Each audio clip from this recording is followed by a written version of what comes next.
Bom dia para quem é de bom dia, boa noite para quem é da boa noite, 93 para quem é de 93, paz profunda para quem é de paz profunda. Você leu certo, hoje a gente vai falar de alquimia, mas não é qualquer alquimia, né? A gente vai estar falando de uma alquimia aí bem especial, né? A alquimia do Geber Ibn Hayyan, que, segundo o Tiago disse, é uma alquimia raiz, do tempo assim como os antigos e os bons alquimistas, não é? E para a gente vai ter um convidado novo que vai apresentar também uma nova editora para a gente. Hoje vai ser uma noite muito bacana, de todo jeito. Então, para se reunir no boteco hoje do Reino Pedregoso, Pedro Pavão. Salve, salve, meus amigos cristalinos. Bom, depois que a mosquinha chamada Tiago me picou com seu axé da alquimia, todos os encontros alquímicos têm que estar aqui porque isso é maravilhoso. E hoje, junto comigo, não podia deixar de trazer um poderosíssimo cinábrio. Então, que a força de Mercúrio possa inspirar o nosso encontro de hoje. Axé. E das catacumbas do Morte Súbita, Tiago Tamosauskas. É legal essas introduções do Pedro, porque eu já estou começando a reconhecer os minérios, assim, o Sinável eu já vi assim antes dele falar, já estou aprendendo aos pouquinhos aí. E hoje, mais uma vez, falando de alquimia, vai ser um programa bem legal, porque é um trabalho inovador, né? É um trabalho bacana aí de resgate histórico até, acho que tem interesse até para que vai além da alquimia, tem uma parte para quem se interessa por cultura geral, por história, enfim, até para desfazer alguns enganos, né, que a gente tem com relação à história da alquimia, que é uma história tão confusa, né, por ter passado por tantos continentes, tantos séculos, tantas religiões diferentes.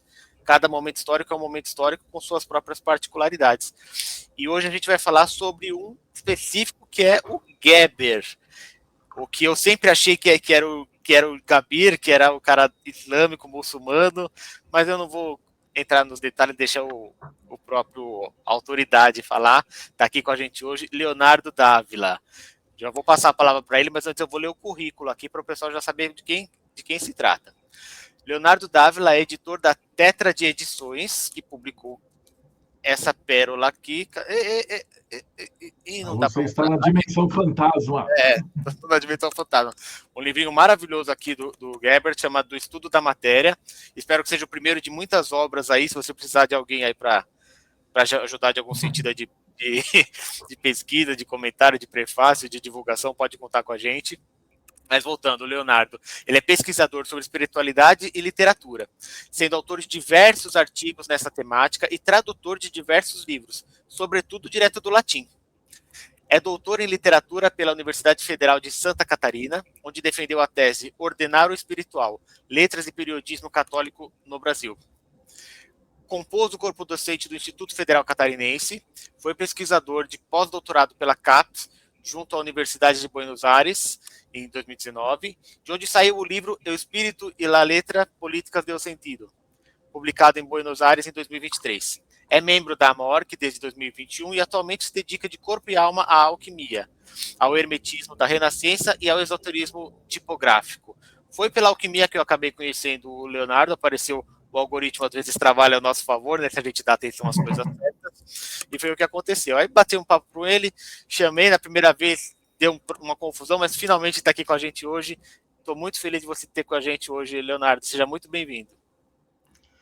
Muito obrigado, Tiago, né, aqui ao Marcelo, ao Pedro e todos aqueles que fazem parte do Projeto Mayhem, que é um espaço essencial, né, para trabalhar sobre espiritualidades no Brasil e com certeza foi, assim como é importante para muitas pessoas, para colocar em discussão ideias e expressões e as pessoas colocarem as suas...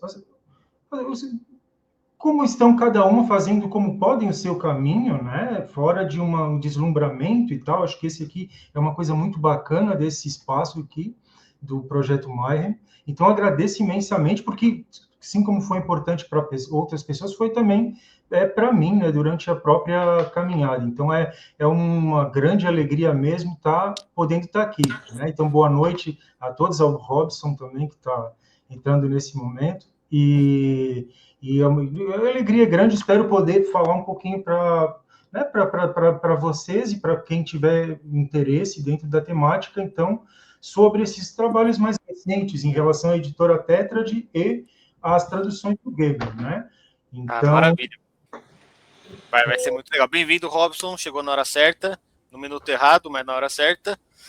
E aqui o Léo vai começar a contar a história da vida dele. Então você chegou na hora para poder participar com a gente. Léo, exatamente. A primeira pessoa, quando é a primeira vez da pessoa, a gente pede para ela contar a sua própria história.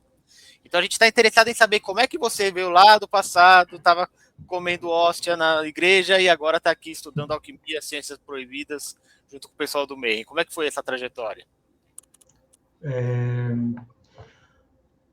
Bem, então, para começar a falar da história, do que a parte do esotérico, do hermetismo, da espiritualidade, como que eu acho que tudo, uma fonte importante, uma questão foi a parte de familiar mesmo, sabe? Que foi criado, de onde surgi, foi em família envolta no cristianismo popular, sabe? Com família de benzedeira, e dentro da própria família, teve uma pessoa que uma vez me falou umas questões que eu não pude compreender na época, né? E em relação a uma idade que tinha para ir para ser tratada, para ser trabalhada, né? Mas essa mesma pessoa não teve tempo de conseguir explicar muito bem o que era isso, assim como não deixou nada escrito, não deixou nenhum livro, né? O que era essa... Então, dentro, digamos, desse cristianismo popular de curandeirismo, mas no bom sentido, né? Sempre na tentativa de ajudar as pessoas, algo que é muito comum aqui, até dentro no Brasil todo, mas no litoral de Santa Catarina também isso é uma realidade, né? Então é muito um lugar que é muito tradicional de benzedeiras e tal. E da parte da família isso foi uma coisa, mas que nunca foi muito respondida, né? Era difícil saber. Por exemplo, mas de casa, eu me lembro que o avô chegou a me ensinar a achar água com vareta, sabe? Com radiestesia. E isso veio passando de família.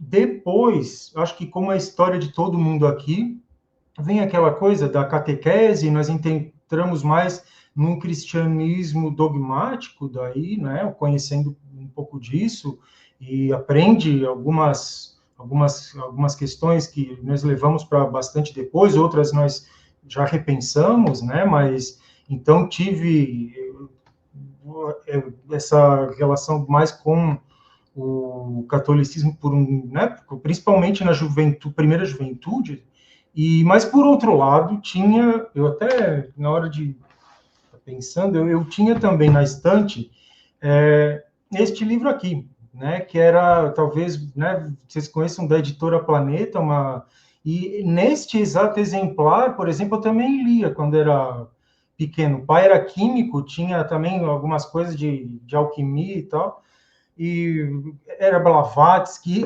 mesma edição, e é ótima, né, ela parece nova pelo papel, e era Blavatsky, era Papos, obviamente vendo com a compreensão de uma pessoa de 10 anos, 13 anos, né? Mas era... Então, também gostava, tinha esse lado que nunca ia sistematicamente sendo estudado, porém, que sempre foi interesse, né? E aí, como falei, Blavatsky, Papos, tinha Krishnamurti lá, então começou a ter um contato aí com o esoterismo. Depois, quando entra na parte na vida universitária, que aí tem uma perda, vamos dizer, um afastamento, pelo menos, de uma espiritualidade mais vivida, mais trabalhada, né? E por um tempo, como é que eu vou dizer, a história fui muito para o lado intelectual, né? E eu acho que isso é bastante comum em que eu vejo pessoas que depois vão se redescobrir e tal, mas que por um momento ficam só naquilo, né? No pensamento acadêmico, nas suas pesquisas. E nessa história eu fui eu tenho dupla formação em letras e em direito, né? Mas eu gostava mesmo era de clássicas, era de estudar um pouco, digamos, eu tinha coisa no hermetismo, mas foi um livro que me abriu muito as portas, assim, digamos, estudando grego, mas estudando principalmente bastante latim, várias vezes dentro da universidade. Eu fiz a tradução dos poemas em latim de um poeta que é o Arthur Rimbaud, né, que era de simbolistas franceses, e nesses poemas aqui, curiosamente, olha como é a vida, tinha ipsis literis, um trecho, que é isso aqui, de onde que vem? E era um trecho que vinha de um humanista, o Angelo Poliziano, que era o melhor amigo do Pico della Mirandola, que da Cabala cristã, de onde surge, e era um trecho que era a tradução do Angelo Poliziano, de um trecho do Íon de Platão, falando sobre o furor divino e tudo mais, né? Então, esses trabalhos, assim, era aquele trabalho que eu fazia no porão, digamos assim, que era o que realmente gostava e que descobria esse tipo de coisa, né? E daí obviamente, segue adiante os estudos e tudo mais. Eu desde aquela época já dava aula, depois quando essa parte aí já tinha traduzido, comecei a dar aula também de latim, mas ainda não sabendo naquele momento no que isso ia me abrir de porta depois, né? Mas é sempre a coisa que a gente faz sem saber muito bem. Mas ainda era um momento de intelectualização excessiva, né? E depois no doutorado em letras, eu fui fazer uma pesquisa sempre sobre espiritualidade, né? Então, no doutorado eu peguei e fiz um emaranhado das revistas culturais, aí que eram católicas, que não se fala muito, e qual poesia que surgiu lá, e quais ensaios que tinham, sabe? Então, obviamente não foi por um ponto de vista religioso, até porque a universidade não é lugar para isso, mas foi com bastante respeito, né, com o que colocava. E dentro dessas revistas, né, saíram, por exemplo, Vinícius de Moraes, saíram outros Jorge de Lima, Murilo Mendes, que foram poetas depois até modernistas, aí que foram muito importantes dentro do desenvolvimento da literatura brasileira e tal, mas de uma via não tão conhecida, geralmente mais místico, mais intimista, né? E a tese, então, eu botei, tirei do arquivo toda essa papelada, sabe? Quando eu ia na Biblioteca Nacional, depois em Petrópolis, lá na casa do Alceu Moroso Lima, que era um dos organizadores desses grupos, né? E foi bacana para conhecer, né? E continuar, mas, de novo, pesquisando espiritualidade, mas de uma maneira muito intelectual ainda, né? E nesse momento também eu participei de uma editora com a qual eu contribuo, que é a Cultura e Barbárie, de Humanas, mas também eu fundei 2 revistas, uma na graduação e uma na pós, era a Recri e a Captura Críptica. Então, nessa parte da editoração também eu já fazia tradução de alguns livros de filosofia, coisa muito do espanhol, né, de um professor que depois virou amigo meu, que é o Fabiano Duenha, que até deu uma força no projeto da editora agora, um filósofo argentino muito interessado até no gnosticismo, na parte de Lovecraft, né, que hoje em dia esse horror cósmico também colocava, mas com uma pesquisa sobre metafísica bem interessante para entender questões contemporâneas, a ideia de antropoceno e tudo mais. Mas então eu tive sempre relação também com o meio editorial, né? Aí, e nessa história, fui também depois estudar intelectualmente sobre a ideia do espírito relacionado com comunicação. Como assim espírito e comunicação? É isso que eu queria dizer, porque que tem a ver uma coisa com outra. Aí a questão é tudo, né? O espírito, ruá, da língua, né, do hebraico, que que traz também a nossa respiração, nós começar não falaríamos nada sem esse ar, né? Nem as teorias digamos, de fonética, elas costumam esquecer isso, que sem o ar nós não falamos. Mas depois, por exemplo, o pneuma é aquilo que vem como línguas de fogo, que desce do céu no Pentecostes, e as pessoas se entenderam. Depois tem a teoria dos sentidos, o sentido literal, e em vez de sentidos metafóricos, por exemplo, aí os medievais falavam em sentido espiritual, os 4 sentidos da letra, né, que na Cabala também é algo bem interessante, mas eu fui também antes ao Filon de Alexandria, que trouxe esse método da alegoria, né, mas de novo era um saber, eu queria, mas procurar, e a busca eu acho que era sincera, mas num lugar, digamos, num lugar, não vou dizer errado, mas infértil tanto, né, para a espiritualidade. Então, por mais que academicamente a coisa tivesse bacana e tal, faltava alguma coisa, né, e depois, antes ainda né, então, foi esse momento a espiritualidade sempre teve presente, porém, dentro, sem uma abertura maior, né, para outros tipos de conhecimento também. Deixa eu ver se não estou avançando, não, mas eu já estou finalizando aqui. E como que eu cheguei na alquimia, né? Então, aqui é um momento diferente, como que aconteceu? Primeiro pela a psicologia analítica, tanto estudando quanto pelo próprio processo, né, de descobrimento.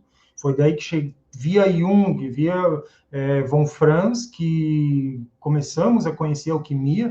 De início, sabemos que aquela maçaroca é algo difícil, né, que essa linguagem hermética, mas isso tinha alguma razão de ser, né? Nessa época, depois envolvi com o grupo Jungiano de Florianópolis, naquele momento, e cheguei a dar um curso pela SBPA, né, Associação Brasileira de Psicologia Analítica, sobre a parte de Jung e a tradição da sabedoria também. Então, isso comecei a estar buscando um pouco, dessa vez de alma, né, mas ainda assim não era tudo, né, vinha alguma coisa, ainda se colocava e busca livro aqui, livro para lá, e algumas questões, quanto mais se responde, mais surgem, né, como se coloca. Nesse momento também, digamos, estava começando a descobrir a própria encadernação, essa parte material do livro, porque, principalmente dentro da psicologia, assim, dentro da parte... Gente, assim, o que me vinha era... O sonho era sempre livro, sabe? Era os 3 livros, digamos, um aqui, o que eu estou pensando da minha imagem, um aqui, um no quadrante aqui, ou aqui, faltando o 4. Aí chega, vai ler outras coisas, aí Joaquim de Fiore, dos 1º, 2º, 3º Testamento. Aí no sonho, cadê o 4º Testamento? E coisa de, e esse livro? Cadê o livro? E eu digo, cara, eu gostava de dar aula, mas eu vi assim, olha, acho que o que realmente eu quero aprender, a gente não se ensina, sabe? Então, pelo menos não dessa maneira. Aí começou a ideia de uma editora, né? Nesse processo. E também fez parte disso a entrada na Ordem Rosa Cruz Amor, que também foi, depois quando digamos, foi um momento importante, principalmente para ver que talvez aquele, né, o livro não foi, digamos, o livro foi escrito, mas não nas nossas letras aqui, né?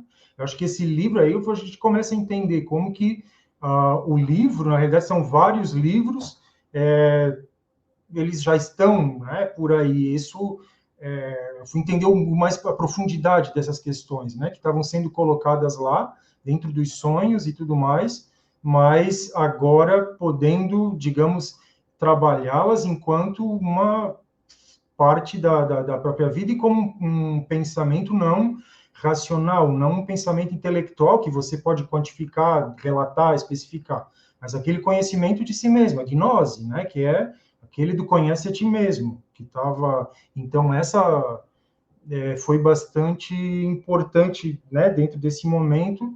E desde então, depois, claro, todo mundo tem uma noite oscura no caminho, né? E com a gente foi igual. e aí mesmo veio a certeza de produzir, né, pela editora depois, e algumas eu estava colocando, quando eu comecei a encadernar, esse aqui foi até para poder se recuperar aquele momento de pandemia,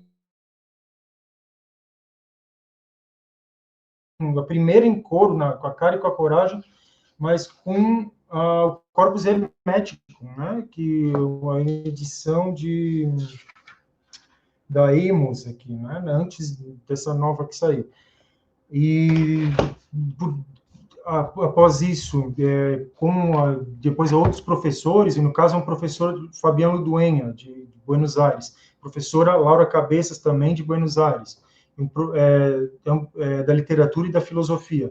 E aqui no Brasil, tem a discente Virgínia Sarubi, né, e que estudava também a parte dos hinos órficos, perdão, e o professor João Francisco Lisboa, que é um amigo caríssimo, assim, que também é antropólogo, digamos, deram um apoio de um conselho editorial para a editora, e podemos lançar o primeiro, que é o Geber, né? Então, esse primeiro aqui foi um projeto bem pessoal mesmo, para dar uma direção, né, uma encaminhada nisso, voltado para trabalhos que já vinham sendo colocados com tradução, e foi na Alemanha para consultar o original, para comparar as versões. Eu vou falar um pouquinho sobre isso agora, né? Como que foi organizar isso, como que a gente faz o trabalho de crítica textual, principalmente quando se trata de textos assim de mais de 500 anos, né?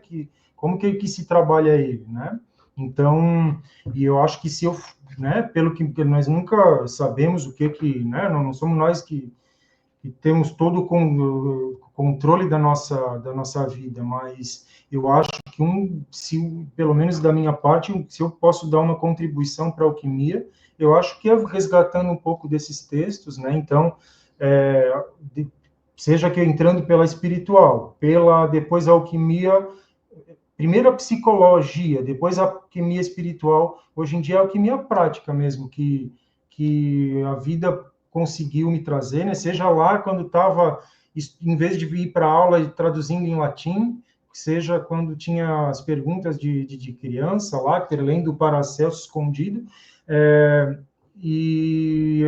Então, em um momento, aquele homúnculo que estava sendo criado, que a gente nem sabe onde ele ia dar, e que hoje em dia nós estamos. Então, essa é a história que eu podia contar para vocês, né?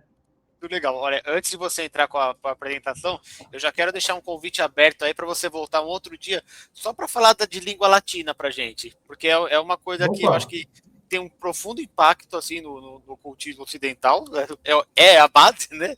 Mas é uma coisa meio que está longe das pessoas hoje em dia. Tá bastante assim, bem acadêmico. Seria legal você voltar para falar só sobre língua latina e tradição ocidental. Não, vai ser um prazer, com certeza. E isso é um grande número de material que existe aí, e tudo disponível, né? Hoje em dia, até com a tecnologia, ela trouxe a possibilidade de muito acesso, essas ações, tritêmio no original, sabe?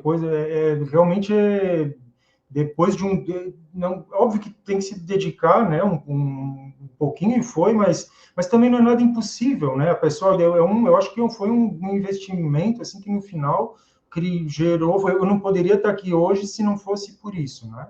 Já fica o convite aberto aí para um round 2. Esse vai ser certeza. Muito legal. Agora, se quiser entrar para a apresentação, se ninguém tiver alguma pergunta, vamos dar bala.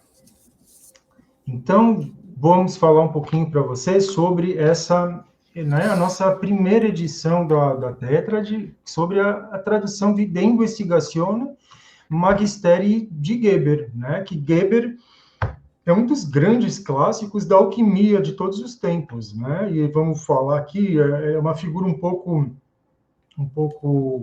misteriosa, e é para ser mesmo, porque, em princípio, é um persa que foi transmitido no mundo árabe, mas que os textos estão em latim. Então, vou falar um pouquinho melhor sobre isso hoje, né? Mas temos mas muitas questões surgem, inclusive a tábua esmeralda vem compilada dentro do material de Geber, né? Então, vamos falar um pouquinho disso hoje. Ele é uma figura central, não só dentro da alquimia, mas dentro do próprio hermetismo, digamos, que veio para as línguas latinas, que hoje, né, o hermetismo tanto para o esoterismo e o ocultismo ocidental, né, como queremos chamar o Geber. Então, ele é uma figura cada vez assim, muito rica. Vamos ver. Para isso aqui, pensando em para quem, eu sei que aqui, né, para vocês, né, todo o pessoal que já conhece, trabalha há muito mais tempo que eu, né, com as espiritualidades esotéricas, mas então para quem realmente está entrando, né, a alquimia, começa lá no século III, né, perdão, aqui antes de Cristo, um Zósimo de Panópolis, né, que uma das que vai colocar os primeiros escritos de alquimia, mas entre eles Pseudo-Demócrito, Maria Profetisa, que é a que cria o banho-maria, que todo mundo conhece, né, de botar uma panela dentro de uma água fervendo, ou seja, todos eles surgem de um lugar não inusitado, que, digamos, é muito centrado na cidade de Alexandria, né, que era o Egito, mas o Egito, principalmente, que era aquela mistura de povos, né, um caldeirão de culturas, que era o período helenístico ali, né? Então, o final da civilização grega e depois entrando na romana. Então, Alexandria foi um verdadeiro caldeirão, né, de uma retorta ali que estava várias tendências de espiritualidade estavam convivendo daqui a pouco, o médio-platonismo, o neoplatonismo, o hermetismo, daqui a pouco começam as primeiras formas de gnosticismo, que tem muito a ver com o Egito, né? Esse Egito, então, de uma mistura de cultura grega com Egito, daqui a pouco romana, e muitas outras, judaica também, então, isso foi um momento de fermento para o hermetismo, né? O hermetismo, não mais do que um pensamento que era daquelas da antiguidade clássica, pensar da essência das coisas exatamente, de uma contemplação metafísica, ela era mais simbólica, ela era mais de compreensão entre povos, ela era mais prática, mágica, né? O hermetismo, ele era, então, essa filosofia mais imediata, assim, dos contatos, e que surge dentro desse contexto, né? Dentro o que acontece? Isso se perde depois a partir da expansão do cristianismo, o hermetismo, a alquimia mais especificamente, né?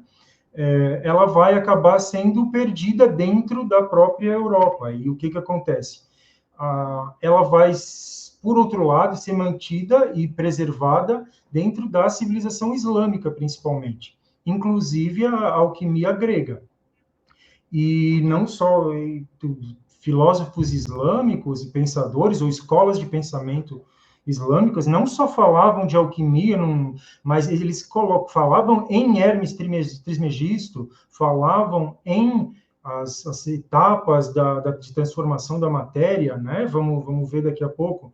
E nesse contexto é que surge um grande nome da alquimia islâmica, a princípio na Pérsia, mas que vai a partir de textos, se difundir em língua árabe, pegando a civilização islâmica inteira, e isso vai entrar em contato com o Ocidente, e depois na Espanha, ainda a Espanha medieval, quando ainda estava, né, sob domínio dos árabes, enfim.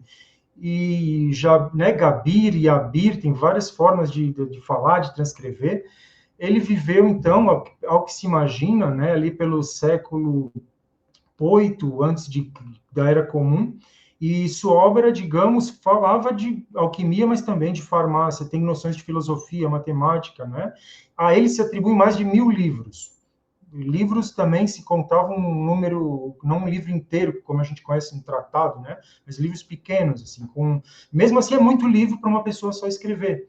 E o que isso sugere, desde já, é que era uma obra coletiva, né? Então, e uma obra dentro de uma escola que, digamos, era uma corrente mística mais esotérica do Islã, chamado ismaelismo. Isso é a teoria principal, né? Principalmente do Paul Krauss, que foi uma pessoa que dedicou, né, um autor que dedicou sua vida à alquimia, mais especificamente ao estudo do Geber, aí no século XX. E então, o ismaelismo, digamos, preservava muito da questão do maniqueísmo, do gnosticismo, um pouco do zoroastrismo, que de alguma forma na Pérsia se mantinha, né? Só que era como se fosse uma coisa mais de elite, né? Um pensamento que não se falava, não se difundia tanto. Não era exatamente, assim, mas tem relações com o sufismo, né? Mas aí se discute se é exatamente uma via determinada dos xiitas, ou se é sufismo, mas o que se acredita principalmente é essa ideia aí, que é do ismaelismo, mas a característica deles, além de ser aberto às ideias herméticas, era também preservava muito do que era alguns conhecimentos da gnose antiga e do maniqueísmo também, né? E, gente, qualquer coisa, se tiver uma dúvida e tal, pode chamar, pode conversar, tá? Não tem, a gente tá bem, né, deixar bem solto aqui mesmo, para a gente poder conversar. E, bem, quem foi Geber? Né? Então, os textos dele entraram por um tal Rodrigo da Espanha, Rodogueiros Hispalenses, né? E que foram a partir de textos, digamos, que foram sendo traduzidos, e aí, digamos, sobre o Jabir ibn Hayyan foi traduzido em latim como sendo Geber.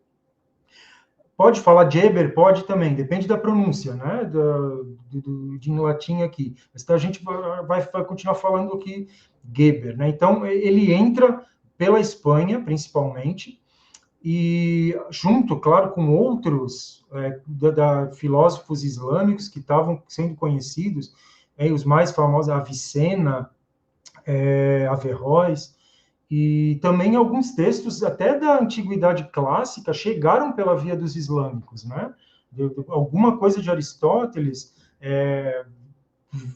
e alguma coisa de Platão, até assim, clássicos mesmo, chegaram pela via islâmica e muitas vezes por mediação de judeus até às vezes. Depois teve um momento em que boa parte dos pensadores mais, digamos, esotéricos do Islã sofreram eles mesmos represália quando, né, eles perderam um pouco de liberdade, e muitos judeus que mantiveram muitos dos tratados e depois foram traduzidos ao latim por parte de cristãos. Então nós vemos que a outra Alexandria foi Toledo dessa época, né? Então que tinha judeus, cristãos e muçulmanos trabalhando juntos em torno de uma sabedoria comum, né? E algum momento isso não acabou, mas deixou um legado muito importante depois da Universidade Europeia, o pensamento árabe chega com tudo, né? Mas também as ideias de Maimônides vão, né? Então isso aqui era um outro caldeirão cultural, né? Então o que acontece? Mas aí surgem esses textos assinados como Geber. Agora, continuamos, diga. Só para resumir, então, o Geber é um nome que provavelmente foi usado por muitas pessoas para assinar seus livros, para dar autoridade para o que está falando, mas a gente pode entender que existiram estou vendo agora, 3, digamos, escolas, 3 Gebers.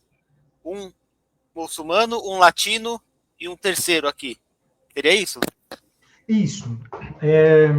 Então, certamente, né, se fosse para dizer em uma frase do que eu penso sobre isso, Geber não foi uma pessoa, mas ele foi sim uma tradição, porque os textos têm coerência entre si, um texto se refere ao outro, todos eles trazem o pensamento hermético, trazem as fases em negro, em branco, em vermelho da alquimia, a linguagem hermética, todos se referem uma obra se refere a outra, então é uma tradição. Agora, mesmo entre islâmicos e mesmo entre cristãos, quando vem, digamos, o pensamento dele, surgem outros textos assinados como Geber, então, ele é um autor, digamos, muitas vezes pseudoepigráfico. O que quer dizer isso? Era muito comum na época você atribuir o nome a um autor mais famoso, até por uma questão da própria mística, né? Digamos aqui, no caso na Idade Média, né, certamente alguns... a teoria do William Neumann, que está ali, por exemplo, vai falar que entre franciscanos espirituais foi a alquimia se difundiu. E vai dizer, então, que as pessoas... mas isso era normal, né? Hoje em dia, nós assinamos nossos livros como sendo de uma pessoa, o pensamento é meu, né? Mas naquela época, não. Era comum ou não assinar, ou se assinasse, assinar com o nome de uma autoridade, né? E manter o anonimato, né? Mas então, e isso é bem comum, não só com Geber, mas dentro, né, de muitas vezes dentro da própria alquimia. E na alquimia islâmica isso já era assim. Então, o que vemos agora, isso quer dizer que era uma fraude, não, era só outro conceito, né, de autoria, mas é uma tradição, né, que está viva, bem ou mal, está viva até hoje, né, e que pode chegar a nós. Então, continuando aqui, não sei se respondi mais ou menos, Tiago, ok? Essas 3 momentos aqui, então, primeiro, até o século XVIII, se acreditava, digamos assim, no Geber latino, como sendo uma tradução direta do Jabir ibn Hayyan, né, árabe, né, e talvez com algumas modificações, mas, enfim, pensava-se mais uma tradução. Do século XIX para o XX, com Berthelot, por exemplo, e William Neumann, que fez a edição crítica da Summa Perfectionis do Geber, né, ele estabeleceu o texto em inglês, em latim, e depois a tradução em inglês também. Ele diz que não, que os textos em latim, pelo menos, não são do mesmo autor do texto em árabe. Eles vão dizer, o Jabir é uma coisa, e esses textos que nós temos aqui em latim foram cristãos que escreveram sobre alquimia, porque tem muita diferença, não fala tanta coisa islâmica, algo assim. Mas, por outro lado, um pouquinho depois aqui, mas dialogando com William Neumann, esse historiador da ciência islâmico, Ahmad al-Hassan, ele mostrou por A mais B como houve sim tradução. E principalmente, se eu não me engano, o livro dos 70 de Geber, ele é a tradução ipsis literis. E ele argumenta que isso também com a Summa Perfectionis seria. Ele refuta os argumentos, dizendo que não, que na realidade a autoria é de Jabir. Desses textos que nós temos em latim, ele quer atribuir, então, como autor o Jabir, né? O Jabir persa, mas em árabe. E, bem, dentro disso tudo, o que me parece? É uma tradição, né? Por mais que sejam em pseudoepigrafia, é uma tradição, mas, por outro lado, também, nós preferimos colocar simplesmente como Geber, porque, por mais que tenhamos, hoje em dia, talvez, por mais que haja traduções de Jabir, o próprio Jabir não era o autor único, né? Então, como ele se difundiu no Ocidente, como Geber e tudo mais, então nós colocamos né, preferimos adotar, no caso, Geber aqui. Mas isso está sempre em discussão, novos documentos vão surgindo, outros vão sendo liberados, outros se acham lá do fundo da gaveta, né? Então, tudo isso que está aqui, vamos falar um pouquinho daqui a pouco, da editoração, ainda está em construção, né? E a alquimia ela é difícil nas suas fontes, porque é uma grande maçaroca e que não tudo fragmentário, sem autor próprio, né? Então, realmente é bem trabalhoso, mas bem, digamos, hoje nós temos condições de enfrentar o problema, né? E, por exemplo, vamos colocar aqui, né? O Geber traz, sobretudo, a filosofia hermética, né? Ele é uma grande fonte do hermetismo para a Renascença depois, e para os alquimistas, um pouquinho antes, que começaram a fazer dentro da Europa, eles também alquimia, né? E de qualquer forma, o hermetismo, daqui a pouco, ele se torna também esse saber das semelhanças, esse saber, né, e também digamos, de uma relação entre um cósmico e a matéria, entre a alma e digamos, uma relação entre o corpo e o espírito, uma relação entre a alma e o mundo à minha volta, tudo essa capacidade de enxergar o mundo numa via mágica, numa via simbólica, né? Geber foi um dos grandes contribuidores nesse sentido, pelo menos essa tradição, porque foi através dele que chegou a Tábula Esmeralda.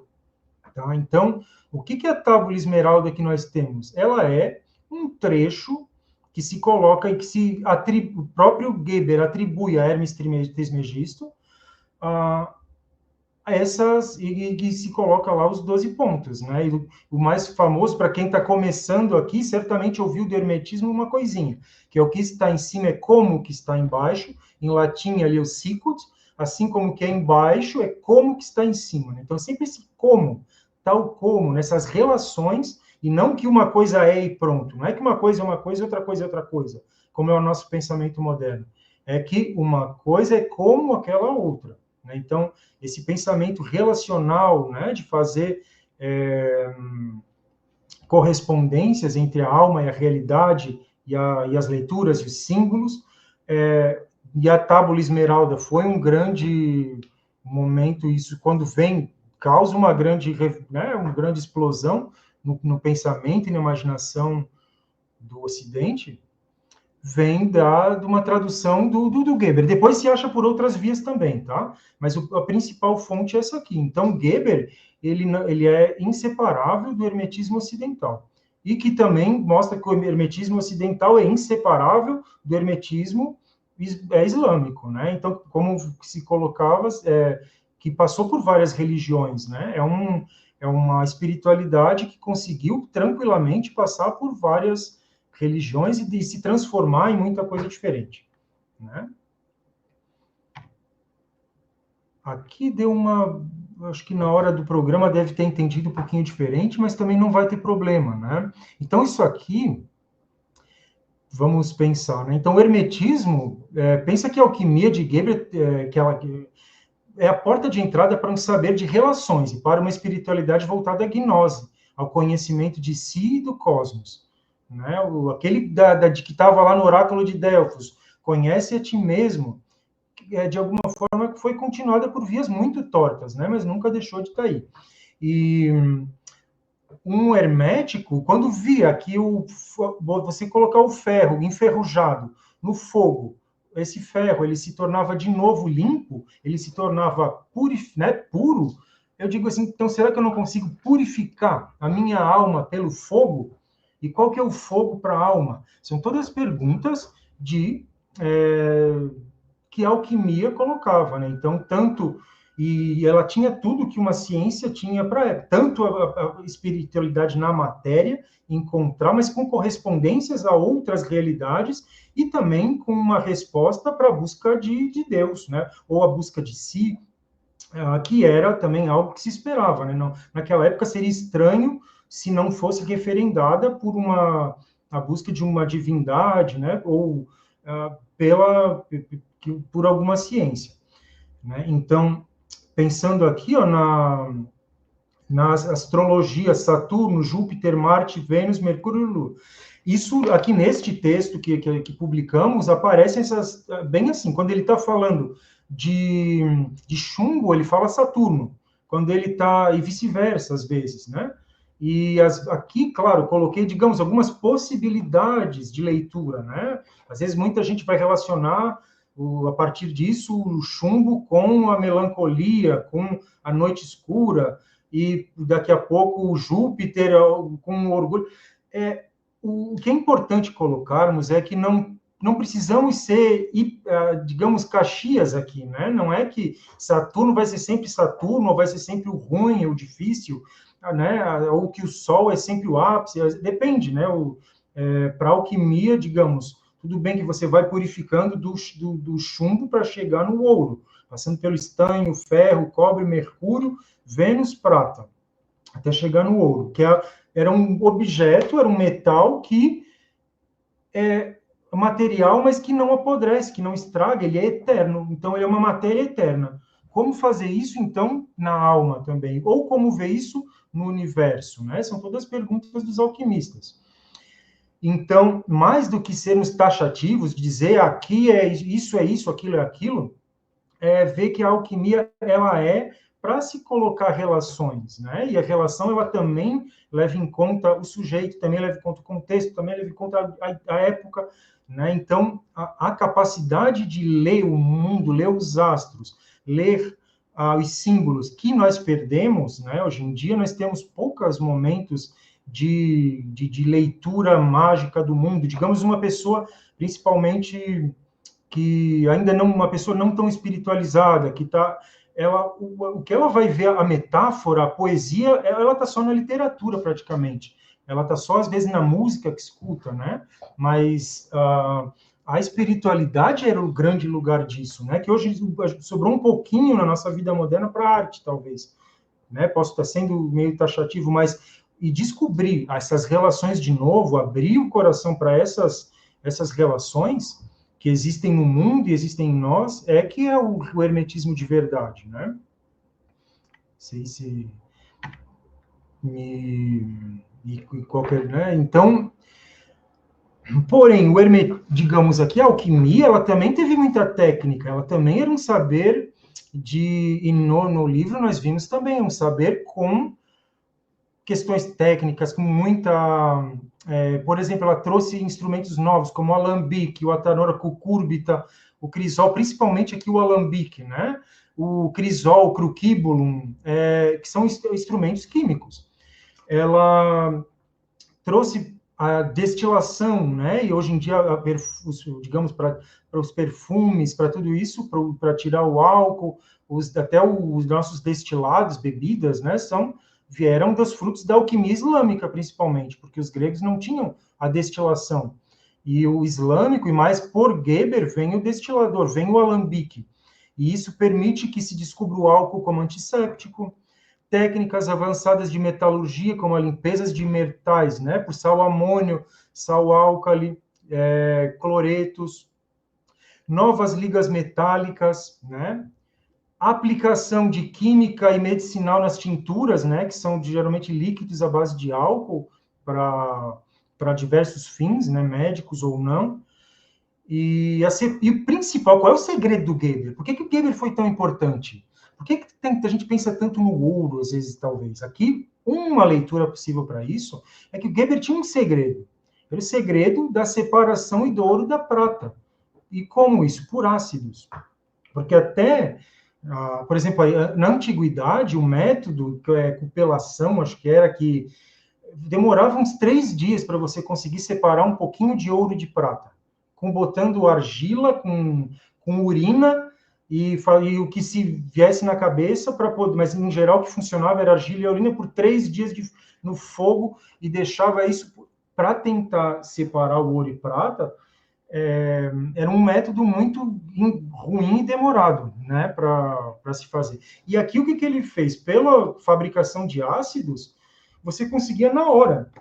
Se descobriu o ácido nítrico, né, que aqui, inclusive, se fala da água forte, e que ela conseguia dissolver a prata dos outros metais, e digamos, a água régia, que era uma mistura de ácido nítrico com ácido sulfúrico, pelo conhecimento de hoje, você conseguia não só separar a prata e o ouro, como dissolver o ouro.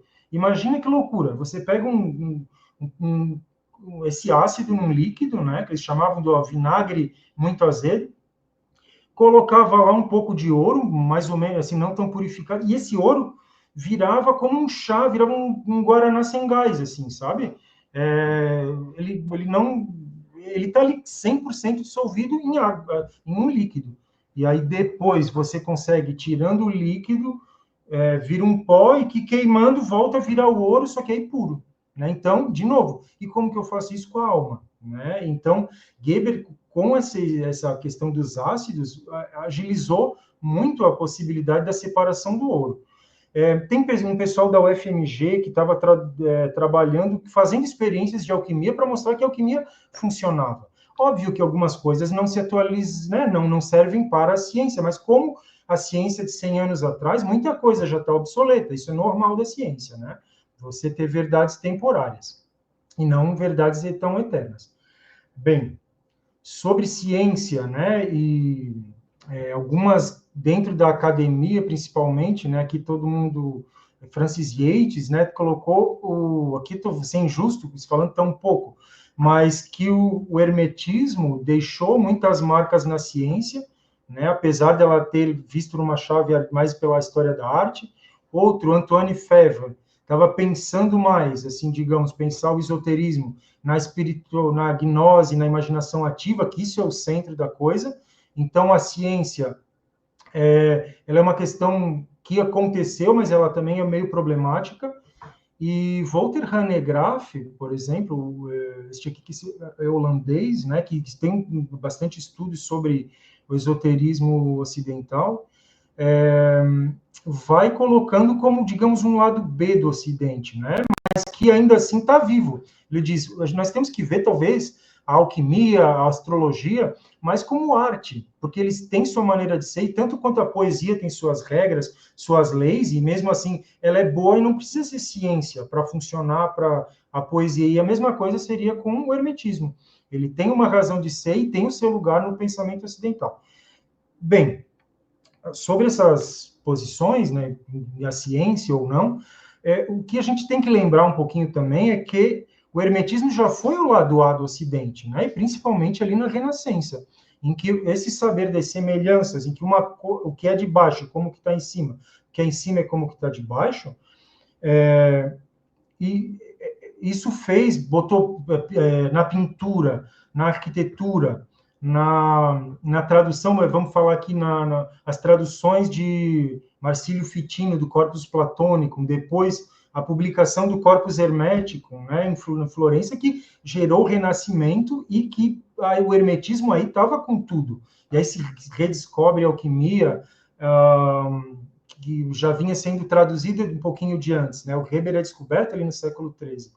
Então, por um momento, que foi o século XVI, então a gente pode dizer que aí sim o hermetismo foi o lado A, né, do Ocidente, assim. E depois, com a questão do método cartesiano, digamos, eu sou o meu pensamento, alguma coisa que nenhuma tradição espiritual acho que concordaria, né? Eu penso, logo existo. O A é igual a B. Então, e digamos, uma crescente secularização do saber, aí, obviamente, o hermetismo vai para um lugar mais escondido. E aí, como nós conhecemos, ele se torna mais esotérico, né? Ele se torna mais oculto, aí surgiu o ocultismo, né? Porque ele não foi aceito, digamos, né? Por uma questão ou outra, né? Mas, por outro lado, nunca deixou de viver e de inspirar, seja na arte, mas seja até na própria ciência, lembrando que Newton era alquimista prático também, né? Então, que Swedenborg tem leis da física com o nome dele, e até hoje aplicáveis, né? Então, e que todo mundo, por mais racional que seja, os neuróticos aí do século XIX e XX, todo mundo tinha o seu ocultisminho para ler de noite, né? Então, mas por um tempo isso foi, sim, o lado A. Né? Então, mas por que foi rejeitado, talvez, a alquimia por um tempo, assim, principalmente, aqui eu vou falar até um pouquinho antes da Renascença, tá? Mas ali no século XIV, por que a alquimia não foi tão aceita, assim? Né? Não foi porque ela era fantasiosa ou religiosa, mas foi justamente porque ela não correspondia com o método da escolástica, que só queria de pensar os dogmas da igreja e as verdades a partir da metafísica aristotélica. E Geber, que queria ver como é que o metal funcionava, ou digamos, os geberianos, né?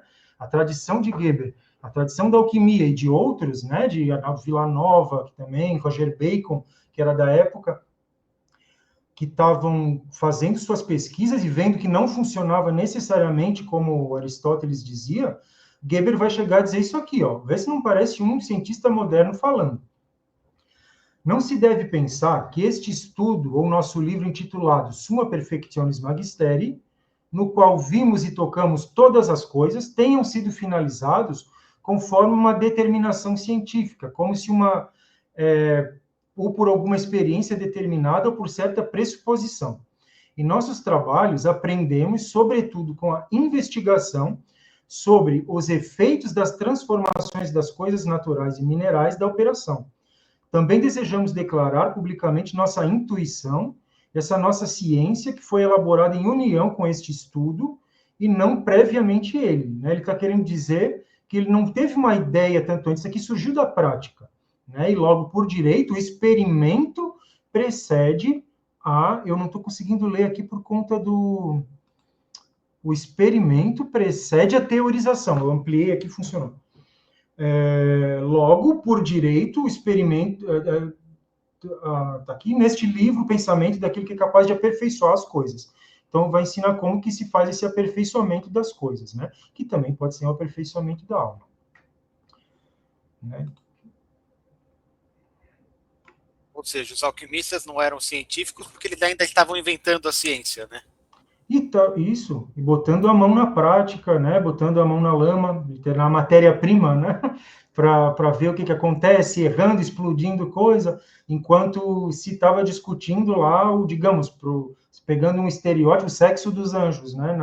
Na academia, ou a questão do realismo, nominalismo, e enquanto os alquimistas estavam aqui testando remédio, testando metalurgia, muitos morreram, outros conseguiram, outros enrolaram outros, né, vendendo receita de remédio milagroso que não era, mas também havia muitos que estavam aqui pela tradição, né?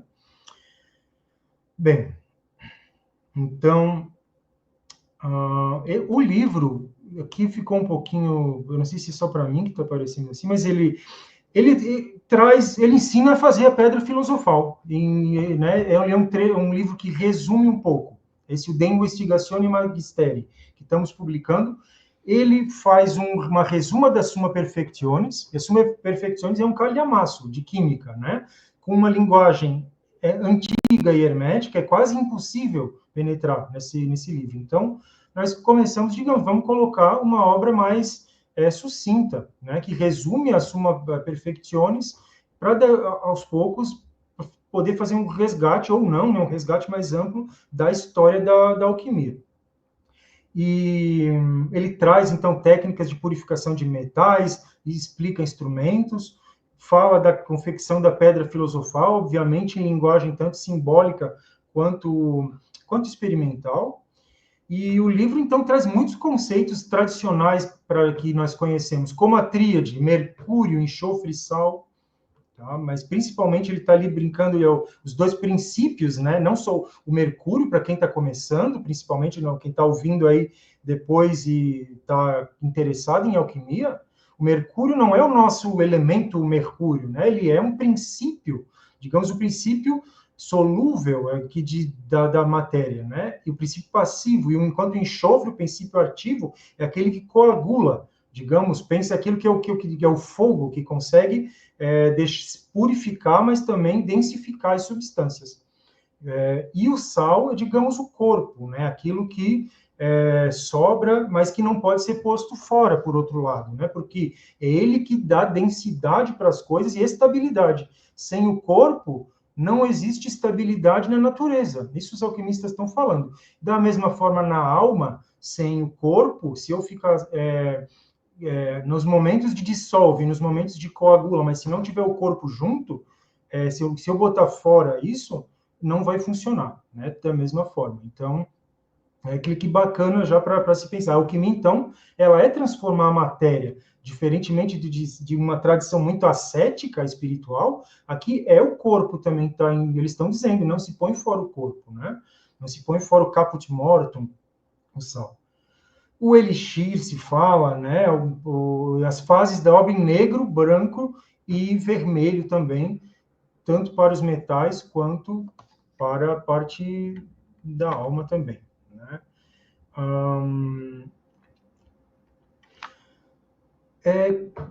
como é que nós estamos com o tempo? Temos uns 10 minutinhos ou já vamos finalizar? Falar.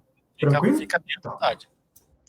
Seguinte, gente, então o que nós quisemos fazer nesse trabalho? Foi fazer um trabalho de crítica textual. E o que é, mais do que até a tradução que nós temos aqui, o objetivo foi fazer o texto em latim. Mas como assim fazer o texto em latim? O trabalho de crítica textual, então, é você comparar as versões com uma metodologia, que é a metodologia filológica, para ter um jeito de chegar, tem regras para se conhecer como teria sido o texto original. Porque você pega vários documentos medievais, várias cópias, várias impressões, todas elas vão ter desvios, todas elas têm vários erros, todas elas têm trecho que tem uma, não tem outra. Nessa maçaroca toda, a crítica textual tenta dar uma metodologia para fazer isso, né? Então, nós comparamos para que fique o mais fiel possível de um texto original, né? Então, isso é com bastante detalhe, né? Vai letra por letra, praticamente, para ver. Você tem que ver as versões e destacar as variações que existem no texto. Então, isso aqui, o que é importante? Para o texto poder, digamos, dentro da academia, ser trabalhado por um filósofo, no mundo todo, em geral, é meio que importante que passe por que a fonte seja um trabalho que tenha passado crítica textual.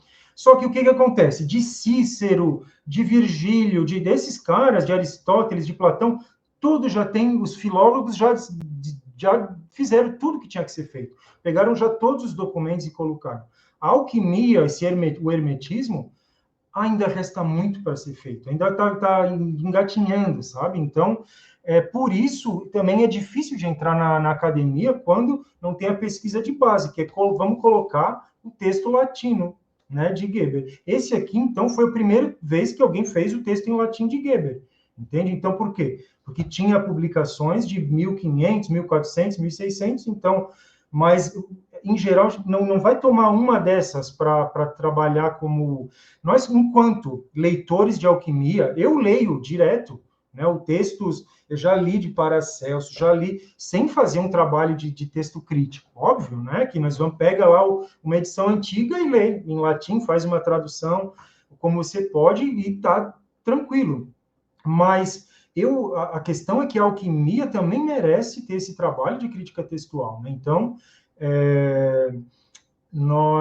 nesse aqui, por exemplo, a Summa Perfectionis já foi feita, era aquele pelo William Newman, que lançou a teoria, reforçou a teoria do pseudo-Geber. Essa aqui nós fizemos, então, nossa gotinha de contribuição para a alquimia foi fazer a do De Investigatione Magisteri, né, que, além disso, é um resumo da Summa. Então, como que isso funciona na prática, né? Então, vamos mostrar para vocês o drama. Esse aqui, ó, nós vamos pegar todos, vamos fazer uma colação e colocar todos os exemplares. Aqui, no caso, eu achei 6, tá? 6 textos que eram bem diferentes, assim. Então, A, B, C, D, E. Então, esse aqui, ó, o texto A é de 1480. É um incunábulo, né? Ele é em pergaminho. Então, era daquela mudança da escrita para a imprensa. Pode ver que os tipos dele ainda são bem... aqui, ó, os capitulares são manuais, mas o livro está em perfeito estado, por ser em pergaminho, né? Mas se formos ler, por exemplo, digamos, esse aqui em 1480 foi de Eucario Silber, em Roma. O filho dele publicou opa, tá errado ali, ó.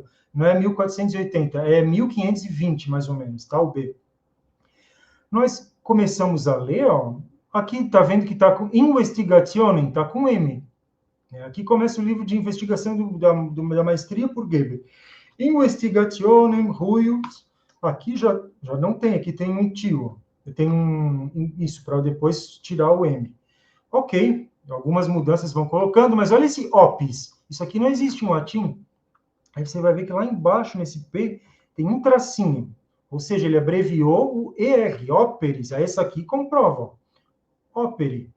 Né? Então, todas as mudanças que vão sendo aqui, tudo isso interessa para nós. Né? Vai colocando e para colocar as variações. Esse aqui, ele foi parecido, o que significa para mim que o B seguir o modelo de A, e não o contrário, né? De A seguir o modelo de B, porque B segue, às vezes, os erros que o A tinha, entende? Também a gente consegue ver isso. Mas o problema é quando aparece isso aqui, ó. O C, quase igual também, tá? De Gruninger, em 1529.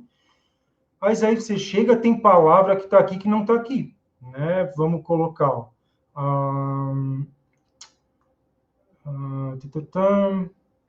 Já aqui na segunda linha, ó. Investigationen huius nobilis ex continuat frequenti operis. Operis sedulitate et huic compario. Operis sedulitate et huic operi. Aqui está operi e aqui está compare. Né? Então, e aí o que faz? Né? Então, tem também método para trabalhar com isso. E, então, ou seja, algumas coisas. Em geral, legal começar com o mais antigo. Mas aí, quando o mais antigo tem omissões, o que acontece? Aí eu tenho que saber que esse exemplar, o D, que vai ser o melhor para mim. Porque esse D foi de outro manuscrito, ó. Porque eu estou vendo que pelas palavras estão muito diferentes, né? Então, é muito de coisa, mas é muito interessante fazer, mas é bem trabalhoso, né? Então foram essas versões aqui, pelo menos a versão A, nós fomos aqui ver pessoalmente, já adiantamos de trabalhos futuros, que nós estamos fazendo também.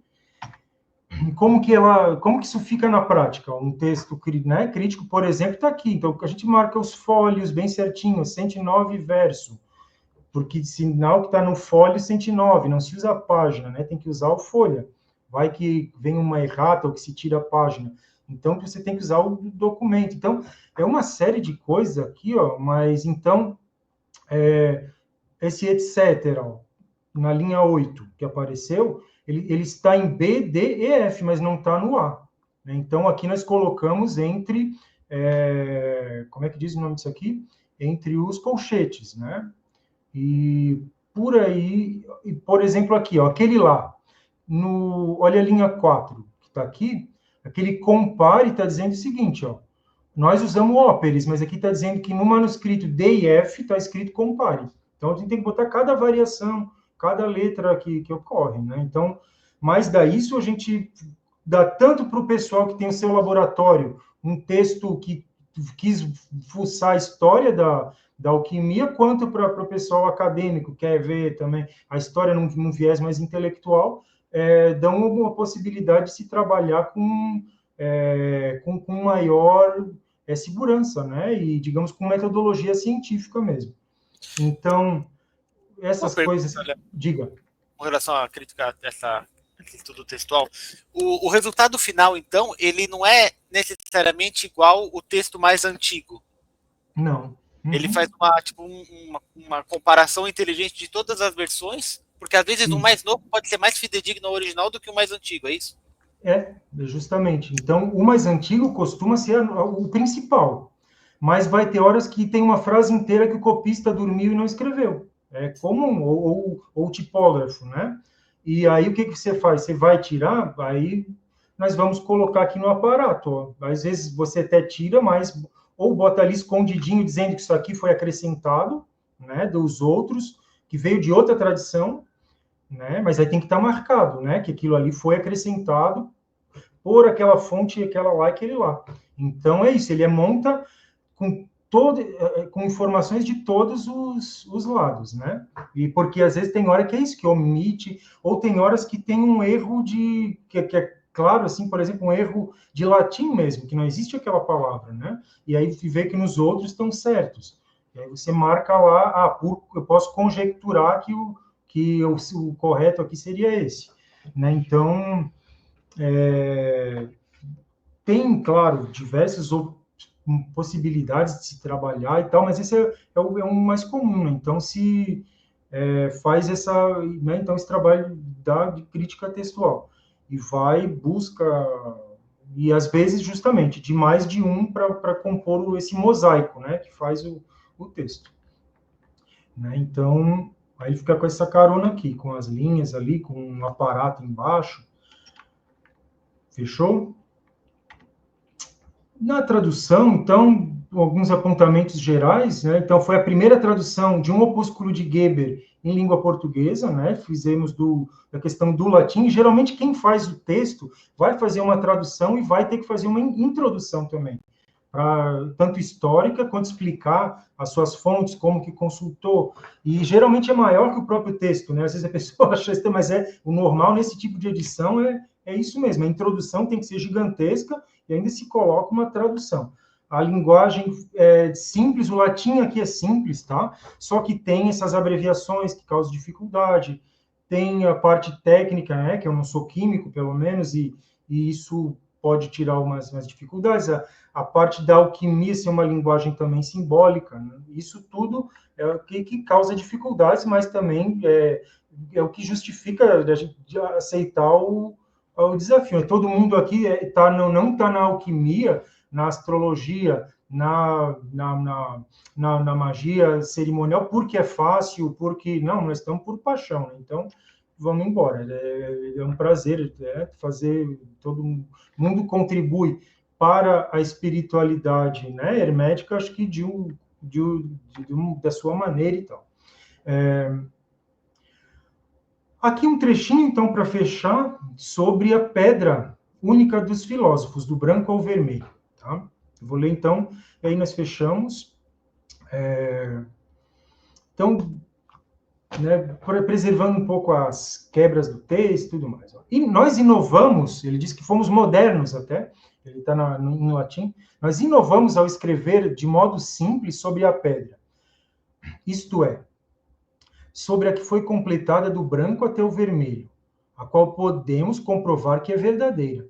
E aqui pensem assim, ele vai estar falando sempre que a natureza naturalmente vai fazer o trabalho da purificação. Só que na alquimia nós podemos adiantar esse trabalho, né? Então nós podemos trabalhar isso, e seja na parte da gnose, mas seja na parte da mineração, mas seja na parte do refino de metais.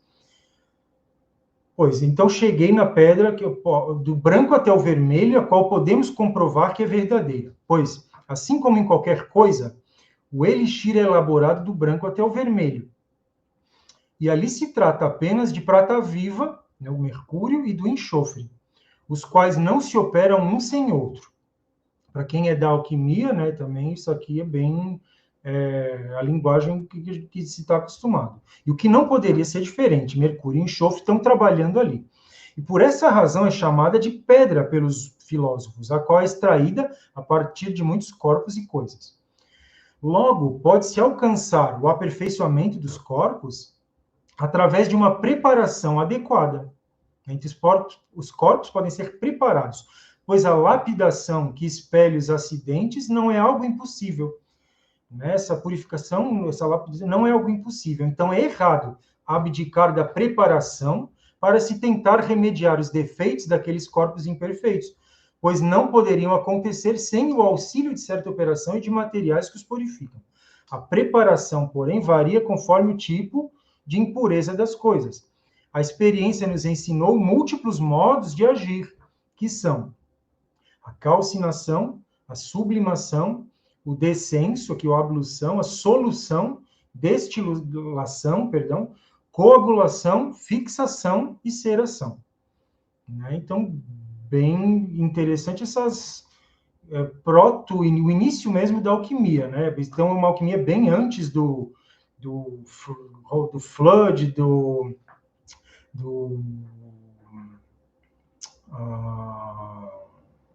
do Mundus Liber, da alquimia do século XVI e XVII, né? Basílio Valentim, que tinha aquelas imagens lindas, né? Tu vê por que a gente não tem também? Porque não tinha, né? Vocês viram aqueles livros ali? Quando a ilustração era caríssima, se tinha era uma ou outra, esses primeiros. E nos manuscritos mesmo, aí não tinha nada. Nós quisemos manter a coerência, então, dessa primeiríssima alquimia do Geber, né? Então, só para nossos próximos projetos, o Espelho da Alquimia, de Arnaldo Villanova, o Johannes de Rupesquissa, o Livro da Luz e Outros Opúsculos, e o Pseudo Paracelso, ou Paracelso, vamos ver como é que vai ficar, Azote também. Né? Então, também, provavelmente, né, serão essas aqui.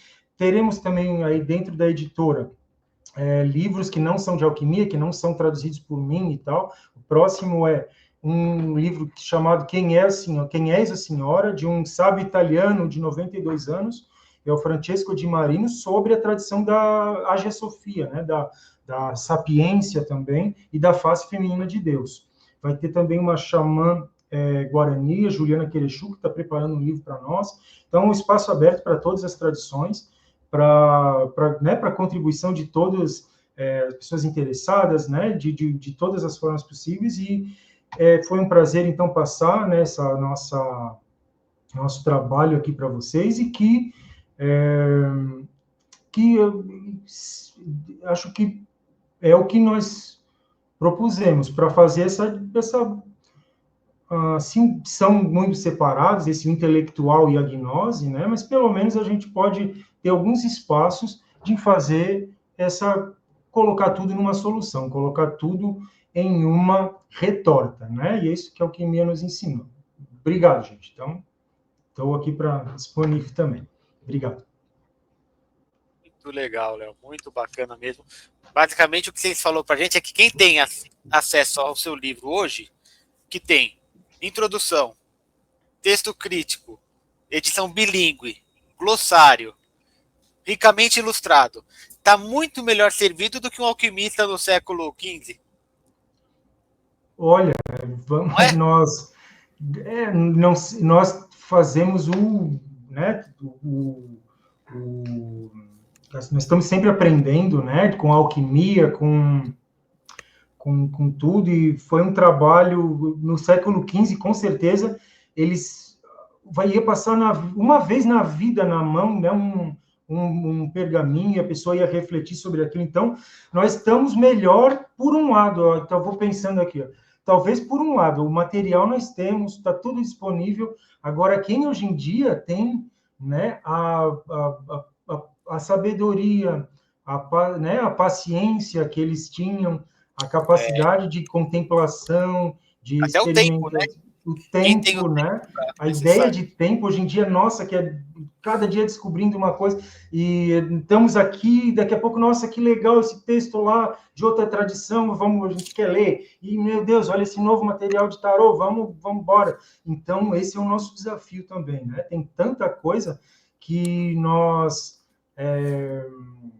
acaba sendo bem desafio ter a obra que tarda, que é a frase do Geber, que a obra que tarda vem com força, né? Então, mas todo mundo, acho que aqui está tentando um pouquinho fazer isso também, né?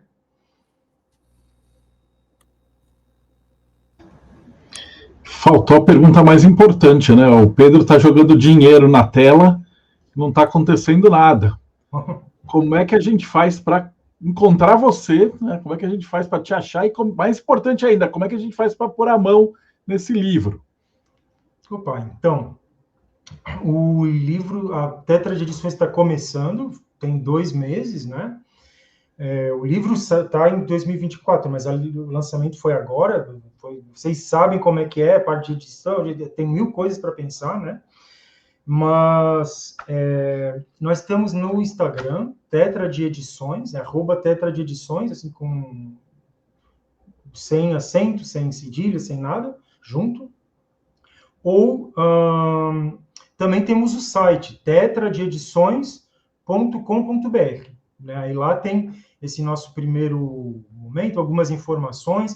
Em breve, né, nós também vamos lançar uma newsletter para colocar até sobre outras questões, digamos, uma coisa que nos motiva muito é o próprio esoterismo do próprio livro, né? O próprio esoterismo da tipografia. Eles tinham uma tradição própria, isso é algo que nos incentiva muito, né? A simbologia, que tem muita coisa esquecida também que podemos ir atrás. Não, apesar de ter, digamos, não ser tradições vivas, como é a alquimia, como é a Kabbalah, como é, né, tantas outras, também temos aí uns mistérios que estão dentro do livro também, e enigmas tipográficos e coisas que ainda espero colocar isso com o tempo. Então, tá nesses 2 canais principais, né? No site e no Instagram, né? E aí o livro pode ser comprado em livrarias, tá lá,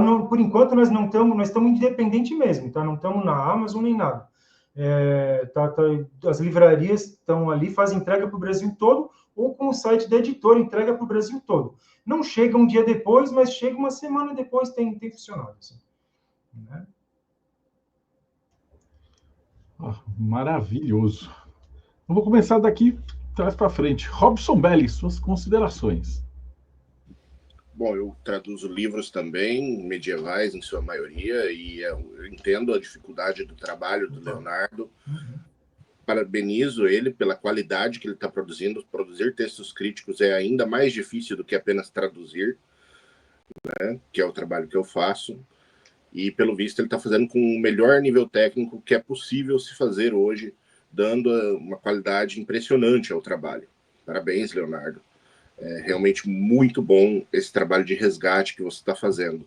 É um resgate histórico, cultural, é um resgate do conhecimento ocultista de séculos passados, que é necessário que os nossos ocultistas de hoje tenham acesso para ter uma consciência mais clara sobre o que realmente é esse processo de autoconhecimento que o ocultismo proporciona. Muito obrigado pelo seu trabalho, parabéns. E quando estiver no Brasil, pode ter certeza, comprarei seus livros. Opa! Olha, Robson, muito obrigado pelas considerações, e eu já adianto que aqui é um prazer estar em contato também com outras pessoas que estão pesquisando tradições afins, né, mas com suas especificidades, e se não fosse, digamos, às vezes o trabalho aqui pioneiro também de vocês, eu não teria entendido nada, né? Como é que vai começar a alquimia sem entender um pouquinho, né, do ocultismo, do que estava acontecendo ali então, esses trabalhos que vão começando a ver as questões de astrologia, de cabala, então, ninguém faz nada sozinho, eu acho, né? Porque é impossível entender, então, digamos, a pessoa assim, aí é meu ponto de vista, tá? Que era, digamos, aquele acadêmico, mas sem entender de ocultismo, eu não teria conseguido fazer em termos coerentes digamos, entender. Eu procuro sempre querendo aprender mais, né? Não quero me colocar aqui como um especialista, mas agora sem ter pelo menos essa abertura e um mínimo, né, da linguagem da magia, da alquimia, nós não conseguimos fazer algo consistente, não. Né? Então, é um livro espiritual, ele precisa respeitar a própria tradição espiritual, né? Se os livros, né? Então, é sempre isso aí. Né? Então, é um trabalho que vai crescendo ao longo do tempo. Fantástico. Pedro Pavan, suas considerações. Olha, toda vez que eu venho aqui contemplar uma aula de alquimia ou tocar nesse estudo, me remete a uma questão muito interessante, que é quanto mais eu me exponho a esse tipo de conteúdo, mais eu percebo que eu não sei nada sobre. E é muito interessante se perceber nesse lugar de tem um infinito, e dentro desse infinito existem outros infinitos, então é muito bom. E eu até fico pensando sobre os cristais, porque todo dia alguém vem no Instagram e pergunta: Pedro, para que serve a pedra tal? E eu nunca nem ouvi falar no raio da pedra tal. Então é um universo dentro do universo, dentro do universo, então maravilhoso. E uma coisa que eu aprendi na alquimia é: não adianta ter pressa. Então, estou aqui assistindo um pouquinho hoje, leio alguma coisa amanhã, daqui a pouco um toque aqui, um toque ali, uma prática aqui, vamos indo aos pouquinhos. E uma hora a gente chega em algum lugar. Ou não. Valeu, Léo. Eu que agradeço. E na própria tradução, às vezes até pensando aqui, eu digo, nossa, mas a pedra aqui, agora eu estou com o antimônio, a gente com dúvidas, né? E fica, como é que se coloca? Às vezes mais algum... Né, e tem, às vezes, um especialista aqui em pedras e tal, e isso agora, quando eu digo, meu Deus, faltou estudar pedra, né, então, isso aí aparece um momento, eu digo, e agora? Então, sempre estamos, e com calma, aprendendo sempre, né, e realmente, quanto mais vemos isso, mais vemos quanto não sabemos. Né? Já que você citou o antimônio, Tiago, qual pedra é essa? Parece uma estibina. Estibinita. Estibinita. É uma das pedras onde a gente tem o antimônio na composição dela. Maravilhoso. Tiago Tomussauskas, suas considerações. Olha, eu tenho duas palavras, duas coisas para dizer. Primeiro, parabéns e depois, muito obrigado. Parabéns porque não é um trabalho fácil. Você apresenta um produto final assim com muito capricho, com muito recurso. Como eu falei, quem tem esse livro hoje está mais bem equipado do que muitos alquimistas atrás. Se tiver boa vontade, vai conseguir chegar mais longe do que muitos chegaram, porque não é também todo mundo que estava na antiguidade que conseguia fazer tudo, não é bem assim. E é um texto difícil, eu já tive a oportunidade de ler, a parte em português, lógico, e assim, ele é bem mais claro do que a maioria dos textos de alquimia da época. Eu achei ele assim, bem... Se ele é simbólico, o simbolismo dele tá bem escondidinho, ele é bem químico mesmo, né? Bem prático. E muito obrigado, porque é muito bom que a gente possa ter acesso a essas fontes primárias, para a gente poder ler alquimia não só de alguém falando sobre Paracelso, alguém falando do Geber, mas deixar o próprio Geber e o próprio Paracelso falar. Vai ser mais difícil para a gente entender, com certeza, né? Porque estamos em outro contexto, em outro momento, em outra língua, mas o próprio livro mudo já falava, né? Ora, lê, relê, trabalha e você vai descobrir alguma coisa. Então, muito obrigado, Léo. Com certeza, eu que agradeço, Tiago, pelo convite, pelo carinho, né, pelo interesse que colocou aqui, tá? Obrigado mesmo pelo espaço, obrigado ao Marcelo aqui também, né? E não sei se... Leonardo Dávila, suas considerações finais. Então, agradeço muito, né, esse espaço, estamos abertos para conhecer, para falar, né, para os nossos livros que estão lá, e até também alguns caprichamos também na edição. Agradeço também por toda a colaboração, o Morte Súbita, principalmente a parte de alquimia. Cara, eu já fui muito leitor aí do teu blog, né, do teu site, e sem o qual não teria acontecido também, né, a entrada para começar a conhecer a clareza que às vezes o espaço, né, vai trazendo ao colocar junto para dialogar diversas tradições, né, que é o que o projeto Mayhem traz. Então, só agradeço novamente e basta entrar, né, em contato conosco, seja o pessoal que está ouvindo aqui depois também. Vai ser um prazer conversar sobre alquimia, embora, né, nós sejamos também aprendizes eternos aqui. Então, era isso. Fantástico. Leonardo, eu queria agradecer você. A gente estava prestando atenção que a gente diz que a gente adora quando vem um convidado assim, quando ele fala, o olhinho brilha. E dá para ver que, putz, quando você estava falando ali do latim, da diferença da palavra que corta, que vai falar assim, putz, e o olhinho brilhava. Então a gente vê que você é uma pessoa que ama o que faz. Cara, então é o convidado que a gente mais gosta de ter aqui no programa. E fique à vontade, o próximo livro que vocês forem lançar, dá um toque, vocês vão vir para cá, a gente vai ajudar no que puder. Sinta-se em casa, foi um prazer. E para quem está assistindo a gente, eu queria avisar que a gente está nessa entrevista de número 492 ou 3.